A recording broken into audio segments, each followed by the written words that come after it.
Hey everyone, आज हम भारतेंदु जी के बद्री नारायण चौधरी के और प्रताप नारायण मिश्र के कैसे महत्वपूर्ण पंक्तियों को विद कोडिंग के साथ याद कर सकते हैं। वे इस प्रकार हैं। भारतेंदु जी कहते हैं कि कोई मुझे ब्रज का आता पता बता दे, क्योंकि एक मयान में दो तलवार नहीं रह सकती है और ये भीतर ही भीतर सब रस चूस रहा है और सभी धर्म कर्म का छुआछूत भी फैल रहा है। ऐसा इसलिए हो रहा है क्योंकि यहाँ पर अंग्रेजी राज है और अंग्रेजी राज की वजह से सब सुखों पर भारी पड़ रहा है। इसलिए भारतेंदु जी कहते हैं अब हमारे पास रोने के सिवा और कुछ नहीं है और कहते हैं कि मेरे पास एक ही साधन था, वो है नंदलला ब्रजभानी दुलारी, और इस नंदलला को निहारे बिना मेरी अखियां नहीं मानती है। भारतेंदु जी आगे कहते हैं कि मैंने मंदिर मस्जिद गिरजाघर सब देख लिया, यहाँ पे सब लोग मतवाले हैं, सब लोग आपस में लड़ रहे हैं, इसलिए भारतनाथ डूब रहा है।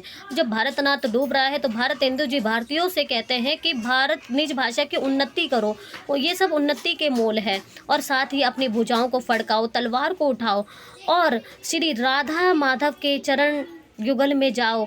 यहाँ की सभा में बंदर भी आमाद है और एक बार जो मुंह लग जाता है वो छुटाई नहीं छूटता।